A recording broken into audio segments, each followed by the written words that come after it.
Hi, everyone, and welcome back to Create and Consume, a podcast about what we make, watch, and buy in the era of digital content. I'm your host, Austen Tosone. Summer is officially here, and if you are looking for fun ways to fill your time and ideas for things to really make the most of the next few months, today's episode is for you. We're going to be talking about my summer bucket list, my ideal summer lineup, and of course, these ideas will be broad, so you can put your own spin on them and steal as many of them as you would like to. From booking flights to finding little ways to bring that fun summery spirit into your day to day routine, this is really meant to be just a fun episode and hopefully give you some new ideas of how to spend your time over the next few months, especially if you happen to have any work flexibility or any time off that you've been meaning to take, and just to make the most of it and really lean into the seasons. I feel like that's a very main character energy thing to do, to live your life seasonally. And so, whether you love the heat or you're someone who prefers to hide inside of the AC, I've got ideas across all of those different styles and preferences, and of course, across budgets as well. So, buckle up and get ready for a fun episode. But before we get into today's topic, let's talk about what I'm creating and consuming this week. And definitely let me know what you guys are creating and consuming as well. You can do that over on Instagram or TikTok at Create and Consume Pod. I would love to hear from you. As far as what I'm creating this week, I am actually making some friendship bracelets for the Eras Tour. And you might be like, Austen, you have mentioned the Eras Tour in every single podcast episode since you've launched, and that's probably true. So if you were not a Swiftie, just bear with me for a few more minutes. But I am actually making these friendship bracelets as part of my outfit for the Eras Tour.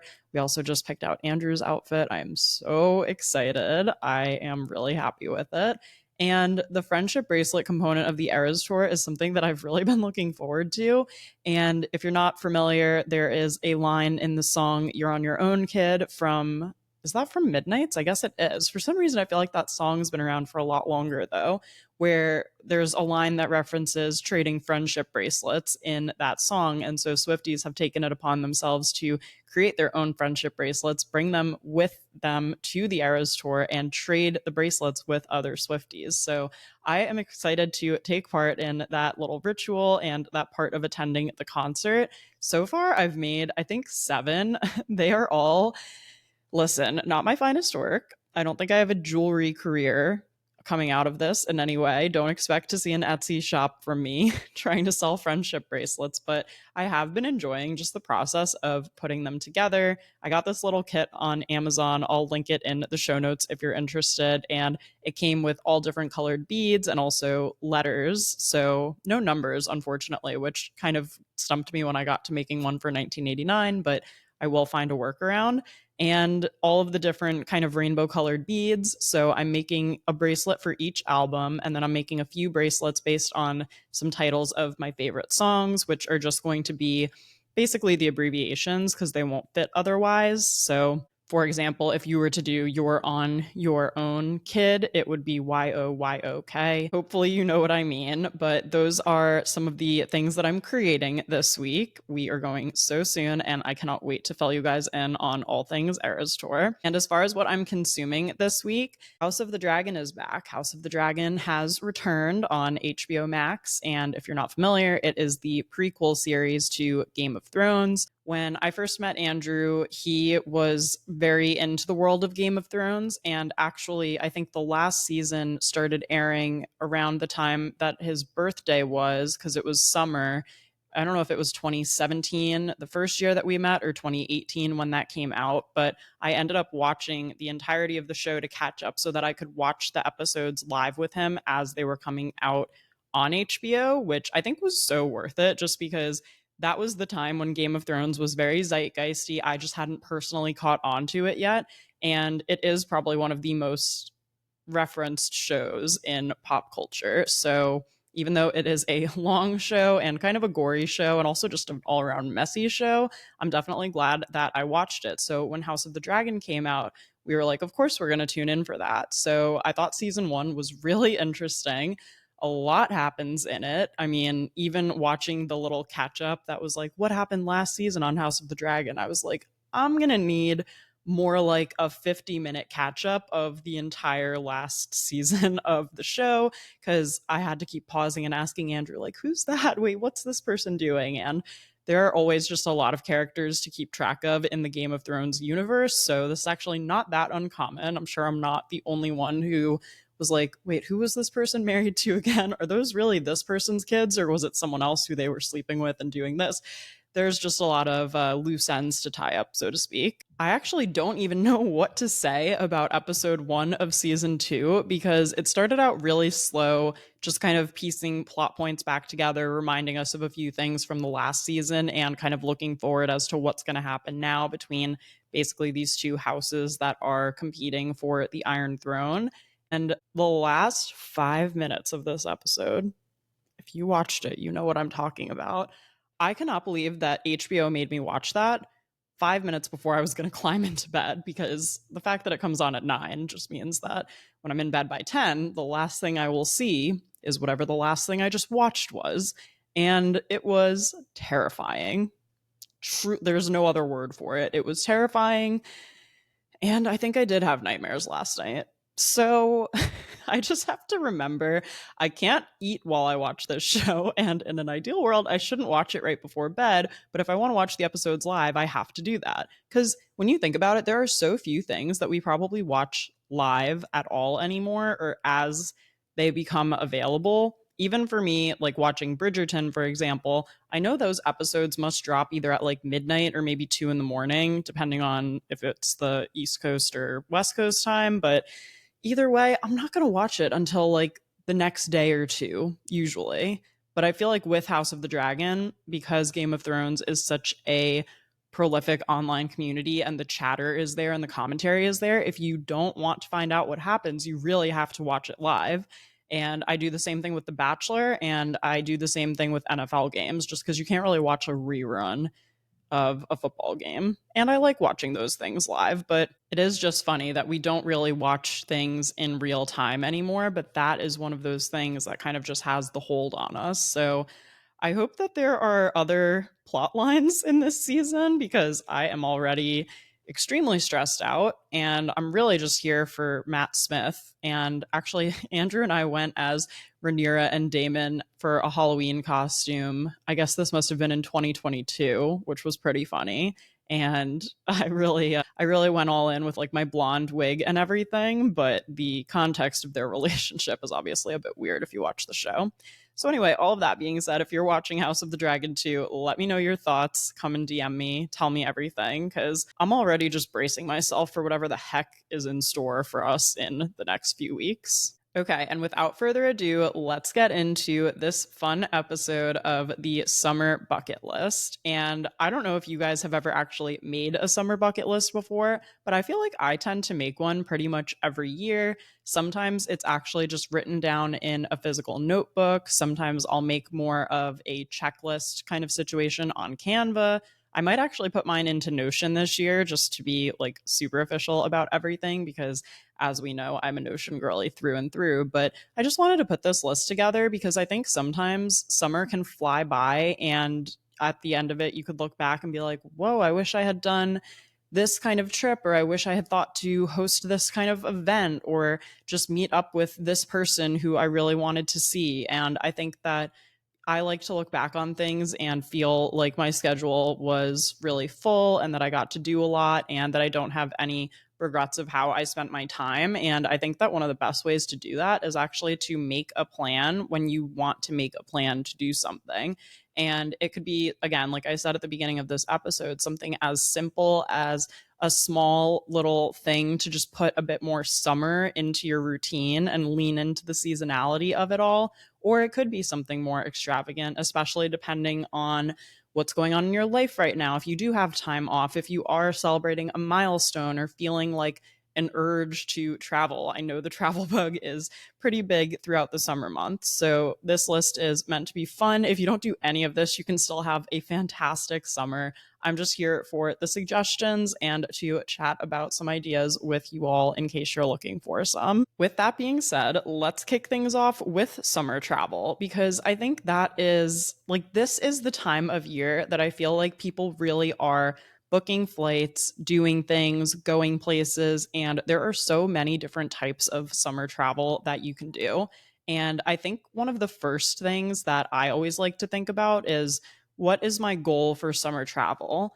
And in that sense, I just mean, are there any friends who I haven't seen in a while? Are there any new places that I really want to go? And then I kind of work backwards from there based on, okay, how realistic is this plan? Do I have the time to take to go see a friend? Do I have the money to go on said trip that I want to go on? And just being realistic with myself and not necessarily overbooking when I am booking these trips, because when you overbook, that is when it starts to become really unfun and it just starts to become stressful, especially since more people are typically traveling during the summer months, at least here within the US, if we're talking about that. And I think that it's important to really pick and choose and remember that quality is going to be so much better than quantity. If you're at the airport every single weekend, but you feel like you are not making the most of your trips and you are totally out of your routine, that's not going to be fun, you know? So when I think of summer travel, first I kind of think about, okay, first of all, is there anywhere I need to go?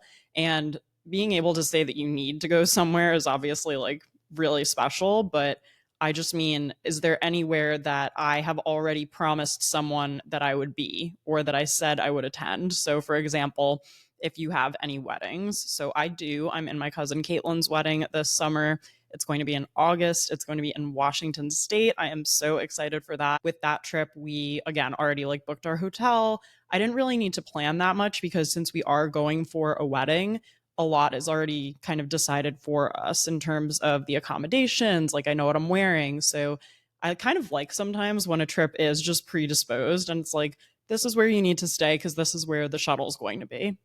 Like, done deal. Thank you. Now I don't have to go look at a million different options. I can just stay where I am told to stay and I can show up and be the best bridesmaid and cousin I can be for my cousin while she gets married, because she was a bridesmaid for me as well, which is really special. So that is going to be a fun family trip. Obviously, Andrew's coming with me, and so are my parents since it's a family wedding. And we also got to go see my other cousin get married in the spring in Chicago. So getting to have these little fun family weekends has been really special too. We haven't gotten to travel a ton with my parents since by the time, Andrew and I were like more serious.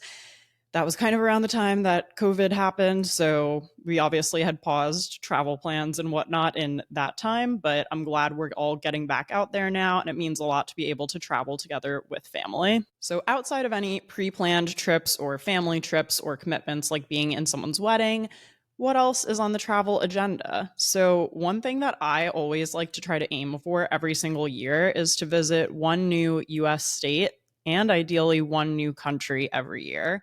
Now, obviously, this is totally money dependent. It also got really interrupted during the pandemic, but I feel like Andrew also loves to travel, and I'm so lucky to have a partner who's as interested in getting out and exploring the world and seeing new cultures as I am, and it means a lot to be able to do that together. So, usually he's down to make something work in some way, shape, or form, and I think trips don't need to be that long. They don't need to be that expensive. You can look into where the deals are. Even if you can go for 2 days, like, would it still mean a lot to you? Would it still make you happy? So those are kind of things that I think about when I am booking trips. But in terms of my goals of visiting one new state and one new country, we do actually have both of those trips booked, which I'm really excited for. Obviously, as discussed, I am going to see the Eras Tour in Amsterdam. Andrew's coming with me. And from there, we are also taking the train to Brussels. So I've been to Amsterdam before with Nora, who's one of my best friends, who's actually getting married next summer. So that will be another fun trip that we're taking. And she and I did Amsterdam in 2017 because I used to have that whole week off. My gosh, I think I've spoken about this before, but that week between Christmas and New Year's, I had that off at my previous job. That was amazing. So we did 2 nights in Amsterdam. We're going to be in Amsterdam this time for 2 nights again, but I really wanted to say, I'm going all the way there. I would also love to try to go to another country that I haven't been to yet. And getting to go to Belgium is just the cherry on top of this already amazing trip. And again, we are actually only going from Wednesday through Sunday.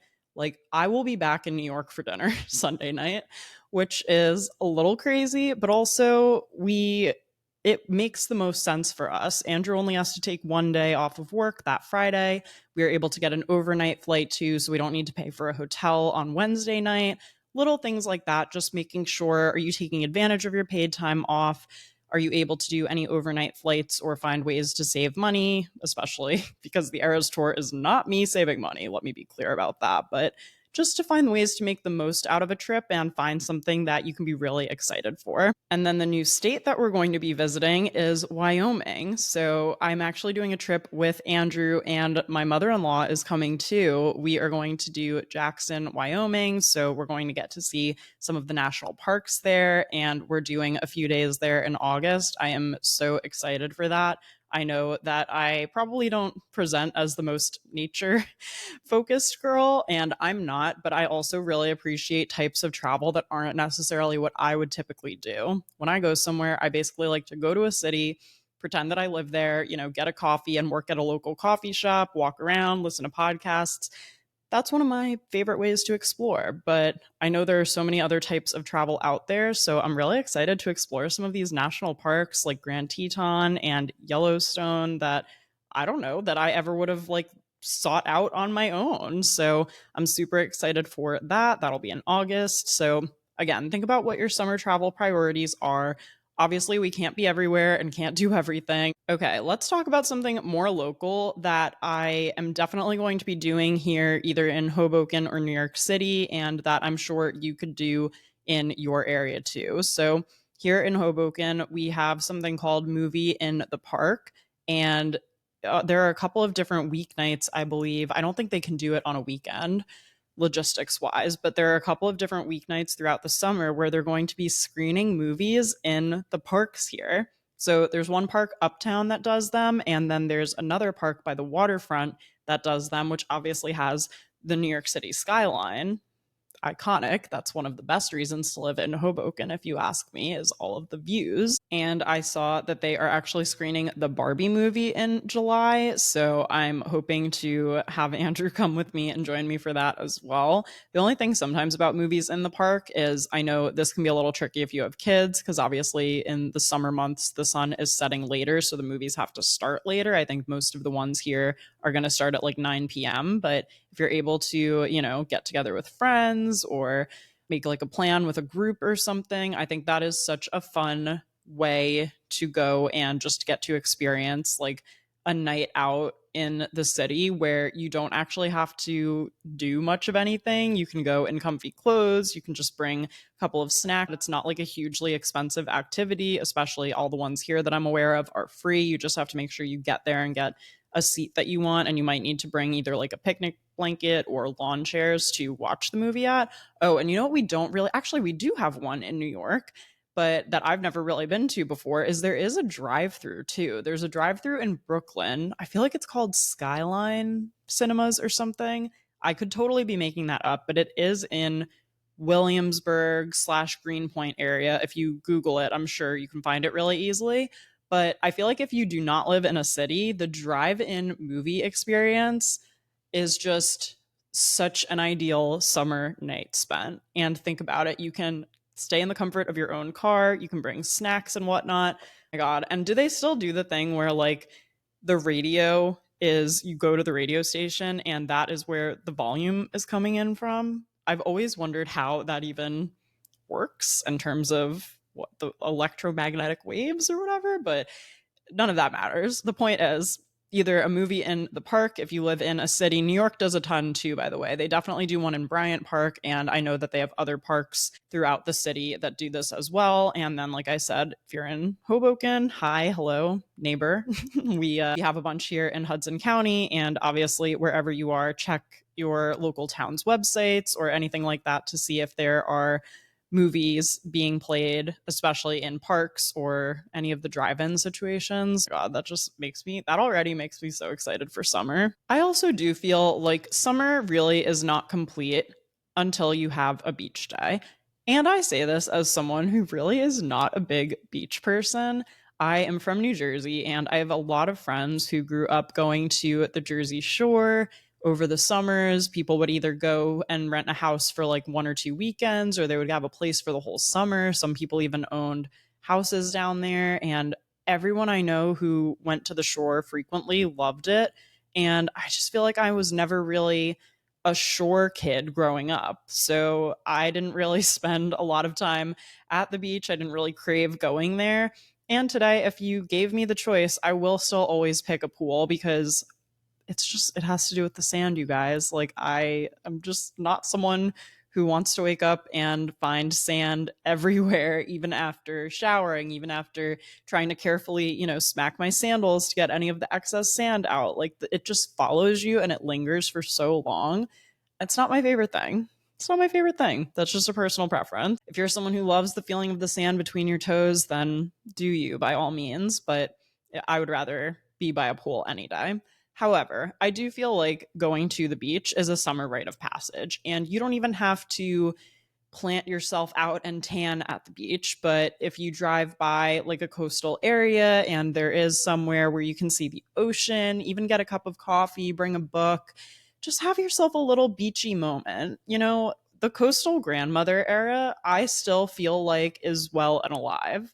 I haven't really heard many people talk about it this summer yet, but especially, I mean, here on the East Coast, we have so many beautiful areas by the waterfront, like all the way down to, North Carolina and Maryland. Obviously, in Florida, there's plenty of places. And then even all the way up the East Coast, especially in New England, too, like all the way up through Cape Cod and Maine and New Hampshire. Portsmouth is such a cute waterfront town that Andrew and I did a 2-night trip to in 2022 as well. That was a little like summer road trip we did. Would highly recommend, especially if you like oysters. There is just something to be said about being near the beach in the summertime. And I've done my beach day. And I guess this is technically cheating because I didn't do my beach day over the summer. It was technically spring, but the first weekend of June, we were down in Cape May, New Jersey for my cousin Caitlin's bachelorette.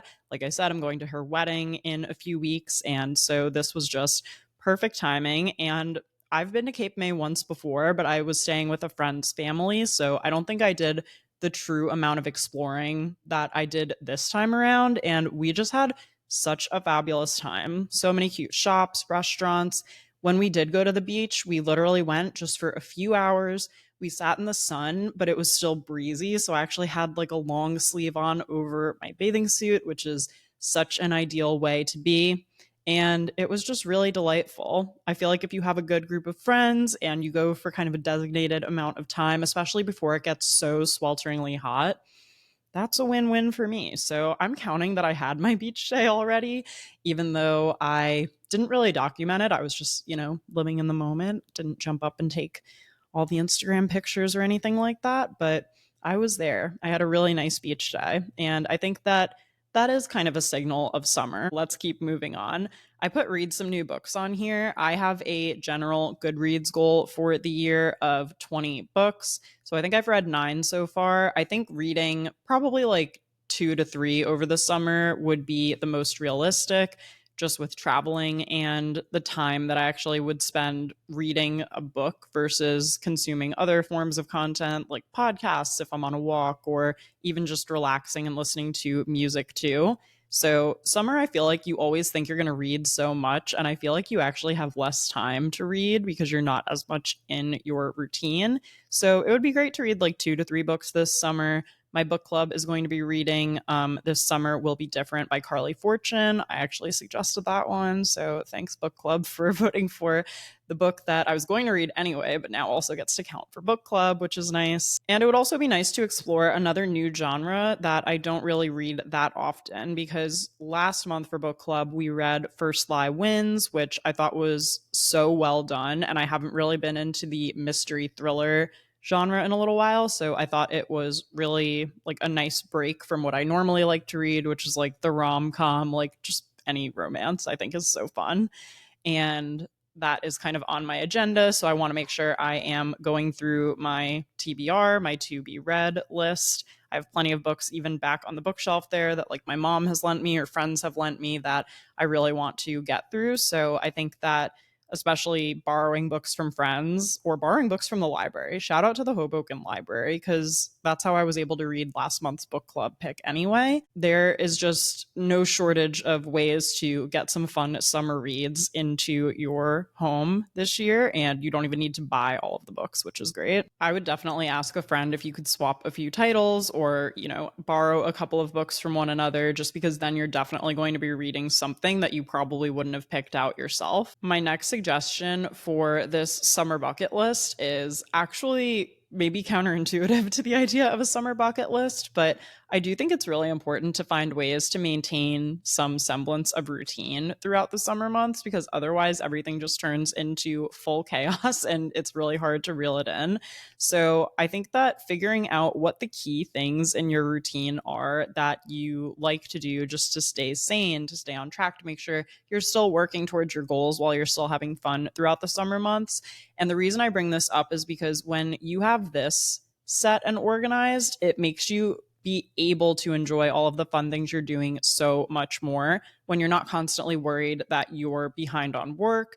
I actually currently already feel a little behind on work, and we haven't even really scratched the surface of what's ahead for it this summer. So I do think that asking yourself, what about my routine, like even if I have maybe a different work schedule, or I do find myself traveling, or I'm just able to say yes to additional social plans like friends' weddings or after work drinks or things like that, where you want to be able to get out and see people. That's obviously so good for us. And it is really energizing to be around other people, but also remembering what are the key things that you want to make sure you still pay attention to and still slot in time for so that you can be the most fun version of yourself when you are out having fun.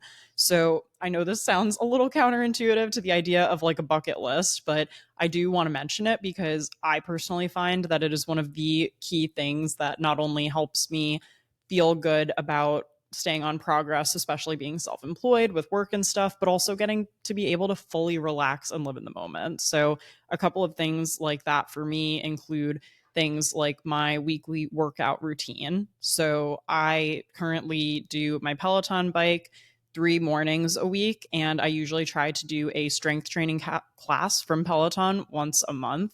And then I really like to go on long walks and listen to podcasts on the days that I'm not doing those workouts. So the more that I can keep some semblance of that is really key. I also think this is the time when I really like to remember the idea of the big three, which is what are the three things that if I get these things done today will make me feel like I had a productive day and will make me feel accomplished. So, again, this is really important for me being self employed, especially because I do have more flexibility to take time off. And I like that I'm able to take advantage of that, but that doesn't mean that I don't have goals that I want to reach and that I don't have things that I need to be doing. So having the big three really helps me prioritize so that if it's a beautiful afternoon and I want to go for a long walk, or I know that I will be able to take time off on Friday if I am getting through some of my key tasks earlier in the week, that's just really helpful for me. And also, sort of similar on the work note, I think that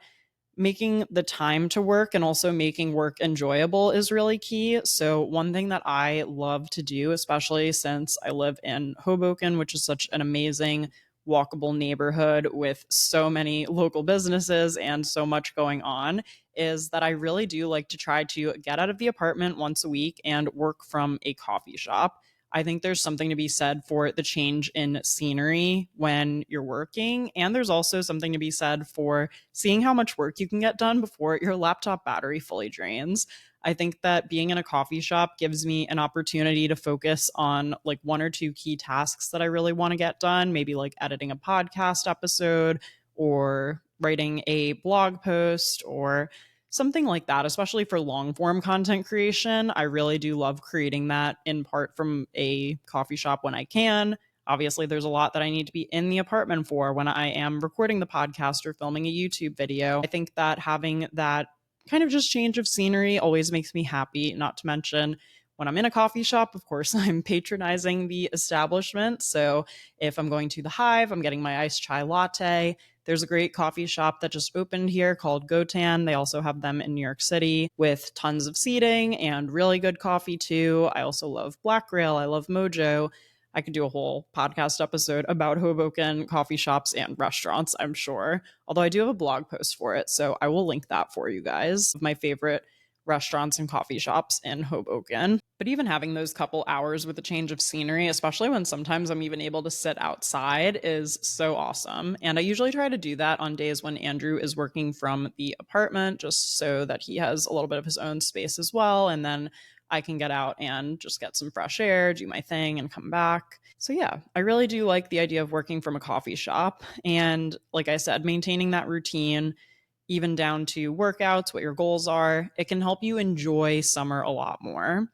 And I also think something I really would like to do this summer that I say I'm going to do every year, and I never actually do, is give myself a couple of summer Fridays. And I feel like the reason I don't usually end up giving myself this time is because there are weekend trips and things where it's like, okay, I'm gone for the whole entirety of the day sometimes on a Friday. But I would like to take one summer Friday a month where I actually shut my laptop and go out and do something to enjoy myself. One of the things that I was thinking of that I would also definitely add to this bucket list if I were you is, for example, going to a new museum. Just getting out, kind of putting your phone down and going to see something different or do an activity that you maybe love to do but don't always find the time to do. So for me, that's going to museums.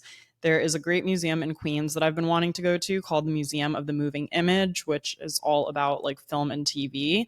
It's in Astoria. I've heard great things about it and I've never been. And it's so silly because it's like, it's right here. I could go basically at any time. So I feel like if I did have a summer Friday, making the intention to say, like, okay, I'm going to log off at this time, I'm going to take this train in, and I'm going to see the exhibition at this time, that helps make the summer Friday plan come to life a lot more. And obviously, I am grateful to even be in a position where I can do something like this being self employed, but it's because I almost never do. And because usually, after, on any normal weeknight, I might make dinner and relax for a little bit, like watch an episode of TV with Andrew. And then I might sometimes just go back to work. And I find it really hard to take time off, obviously, because I love my job, but also because my work is so accessible to me at all times. Like my laptop is always within reach, my phone is always with me. So making that intentional time to say, let's sign off at 2 p.m. today, not even anything that crazy, and go do something that is stimulating and that makes me a more interesting person because I'm taking the time to go to a museum or go to an exhibition or go see this movie or go do this thing. Like, just that helps me be more well-rounded, and that makes me do things that isn't just about creating content 24/7. So I would like to try to do this. Again, I do have a lot of travel coming up and I feel guilty. Like I already have the time that I'm going to be away and doing things, but I don't know. I just watched like so many people who I know who actually like love working their corporate jobs, who do have summer Fridays, who really seem to appreciate it and come back even more focused and ready to get things done on like Monday morning after they have that time off, and they're getting pretty much everything done still. They're just doing it in less time because they know that then they can really enjoy their time off.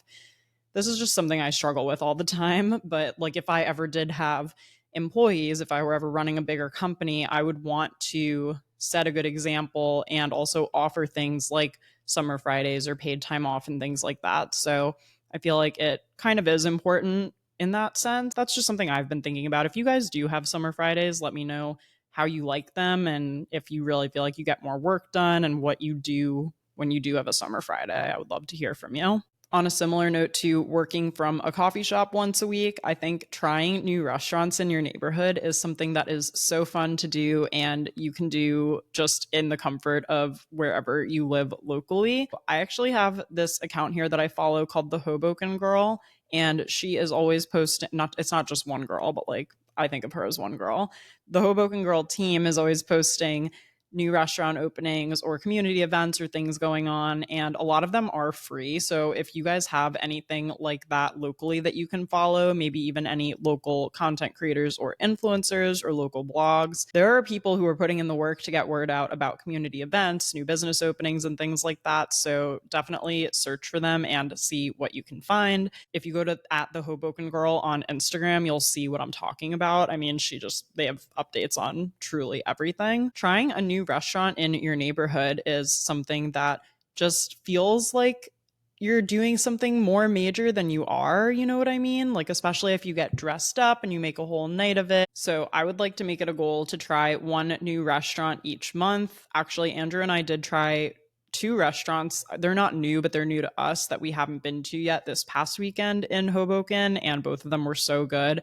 The first was a pizza slash Italian spot called Apulia, and that was delicious. They do wood fired, like personalized pizzas, and we also got the Hoboken Cityside IPA to pair with it. Absolutely delicious. And the second spot that we tried was Saku Hoboken, which is a Japanese restaurant. I walk by Saku all the time because it's right across the street from the Hive, which is one of my favorite coffee shops. And I have been eyeing it for so long. So Andrew actually did get me a gift certificate for Christmas, and we just pulled it out and used it. So I can already count Apulia and Saku as our June restaurants that we've tried. I also have on my list Flower, which is an American restaurant here in Hoboken that looks amazing. There's a new restaurant that just opened called Bird that I saw about on the Hoboken Girl. Bird is spelled with a Y. It looks like they do American food too. And there's also Seven Valleys. My friend Taylor was telling me about this place. They actually serve Persian food. So, hummus, kebabs. They have a Mediterranean salad. I think that also getting cuisines that are outside of your normal rotation, which for me is usually like Italian, American, and Mexican, those are probably my top three. But getting to experience another culture, even just by going to a local restaurant, that saves you money from the plane ticket, but you still get a little taste and get to experience what other cultures are like too, I think is great. So if you're craving a little summer travel, but you're craving it on a budget, maybe make a cute date night or a little friends dinner at a restaurant that has that cuisine just to get a little taste and feel like that craving is satisfied. Okay, the next few coming up are actually mostly fashion and beauty related. And I didn't mean to group these all together, but I'm glad that they're here, grouped together unintentionally. So the first thing is to either get or give yourself a cute summer manicure. So I only really started getting my nails done again last year, basically leading up to a bunch of different wedding events. I actually did do press-ons for my bridal shower last year. Impress by Kiss makes my favorite ones. And I usually will do like the medium length for that just because my nails aren't super long to begin with. So I think that it does look nice when there's a little bit more length. And obviously, the press ons are a great way to do that if you are having trouble growing your natural nails, because I know I am. I've been there, done that before. But I think there are so many fun summer motifs that you can incorporate into nail designs. You could do little fruit, you could do ombre, you could do neon colors, even if you prefer just a single color.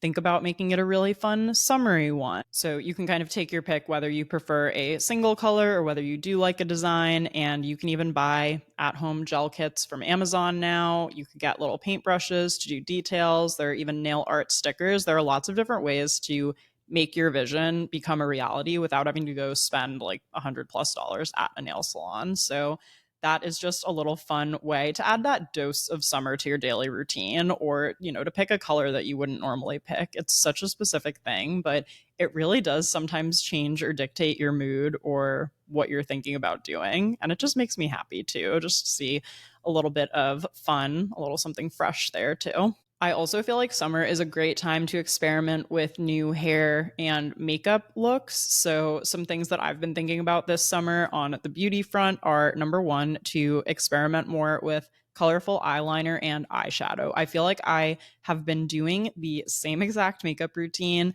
for months and months. I feel like I just have not deviated. I feel like I know the system, I know the formula, but I really want to play with a bit more color and have a bit more fun with my makeup. I think there's no harm, no foul, like it's so easy and low risk to do.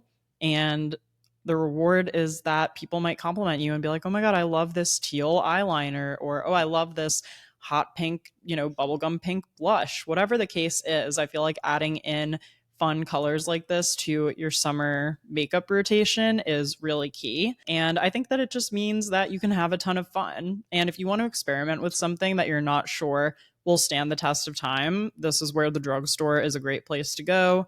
You can get super affordable stuff from there. Two of my favorite drugstore brands are Wet and Wild, and also I just love CoverGirl lately. Like everything that both of those brands have done over the years, I've really loved. So if you're in the market for some new stuff, I would definitely suggest those two brands. I also really want to do a hair scarf hairstyle, and I know how to do one where I almost have it either tied around a bun or a ponytail or like a little half up, half down ponytail situation, but I want the hair scarf to like almost be a headband. And I might have to cheat and go on Amazon at some point and buy a headscarf style headband.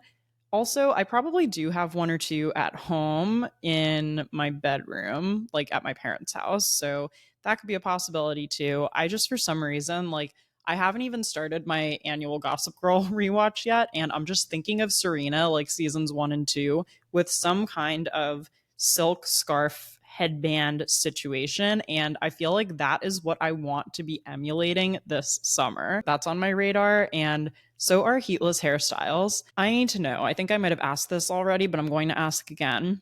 If anyone has a good system right now for heatless hairstyle, I've obviously seen the sleepy ties. I've seen kind of like the bendable rods that you can curl the hair around and clip in or tie in with a hair tie.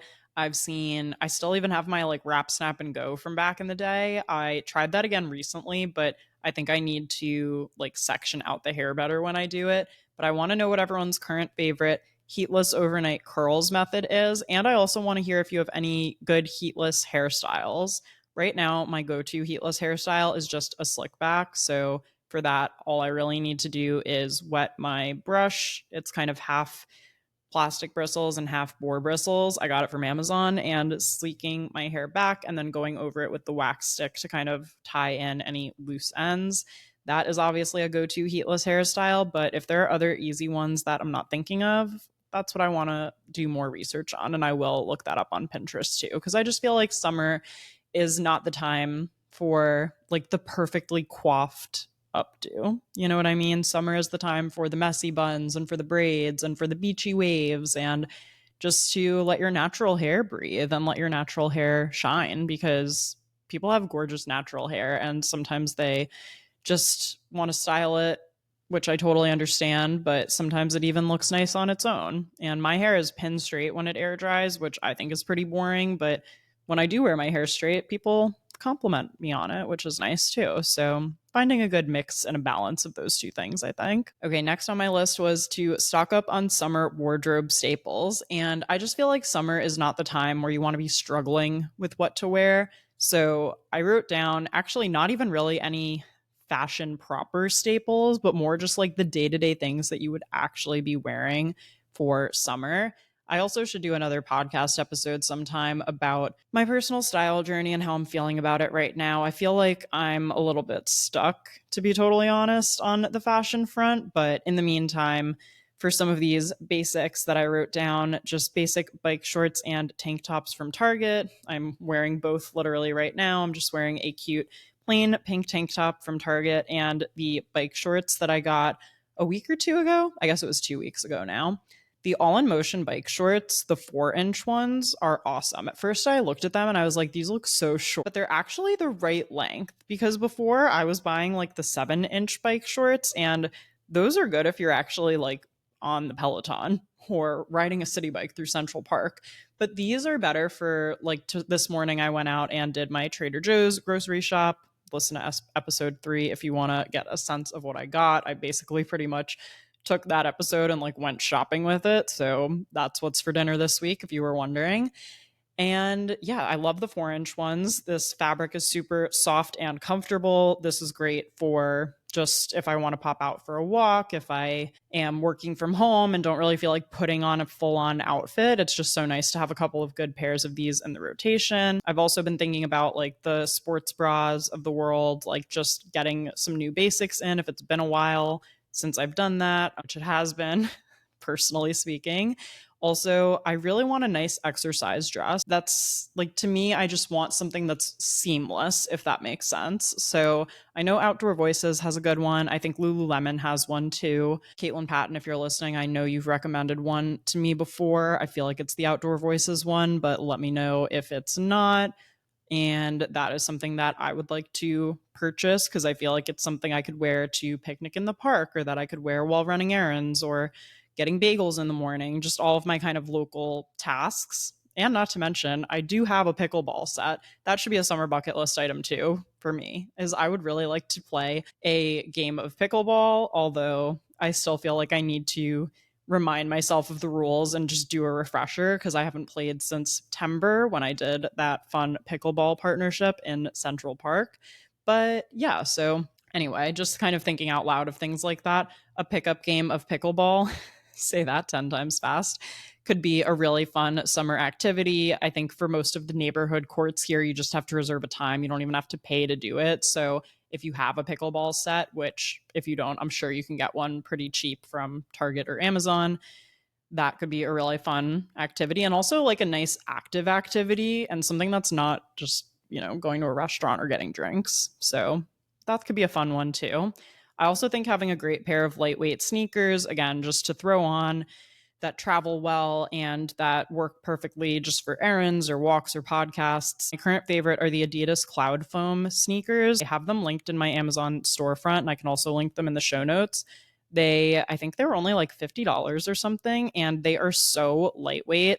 They're the perfect shoes to travel with because they just do not weigh anything. So they really won't like weigh your suitcase down. I feel like shoes can tend to do that if you are traveling, and they're always the pair that I want to slip on if I'm getting groceries or going on a walk or doing pretty much anything. So, just thinking again about what your summer wardrobe staples are, and if you have a go to dress or silhouette that you like that you always find yourself wearing to events and things like that, maybe see if you can get it in a second color. I think there's nothing wrong with that as long as it's something you actually like and feel confident in.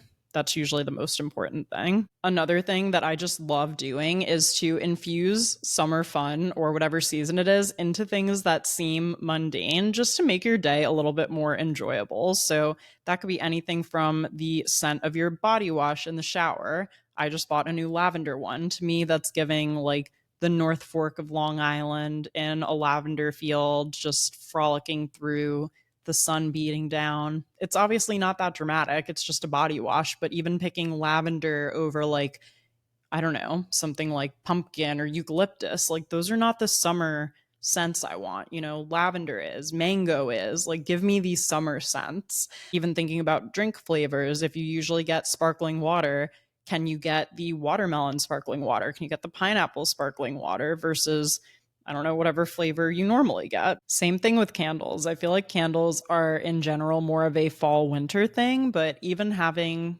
candles that smell like salt water or citrus or any of the things that really put you in the summer mood, even just having that aroma around you can make you feel like you're in Positano or on a tropical vacation when you're just sitting and getting some work done. I also feel like no summer is complete without your favorite sweet treat. So, one place I definitely want to go this summer is a local gelato shop here called Il Laboratorio de Gelato, I believe. Last year, I tried the cream cheese gelato there. I don't know what made me taste it. I guess because you can sample everything. And I was like, can I try that? It was so delicious. So I definitely want to go back to that shop. Maybe I'll try a different flavor this time, but whether your favorite sweet treat is like a frozen ice that you grew up with, or custard, or ice cream just from the truck that sings the song all day. You know what I'm talking about, like the ice cream truck song. I think that when you have that just at any point throughout the summer, it makes it feel like it is summer, especially if you have any nostalgic favorites from when you were a kid growing up. For me, that would obviously be the Dairy Queen. And yeah, I think that always just puts you in a good mood. And it's another nice way to, end off an evening or something to do without, again, getting drinks. I feel like obviously there are many opportunities to drink throughout the summer months, but it's always also nice to skip that and know that there are other fun things you could be doing in the meantime and other treats that you can get yourself. In an ideal world, I don't know how this would work scheduling wise and how it would work with getting all of my friends to Hoboken, but I would love to host like a summer game night.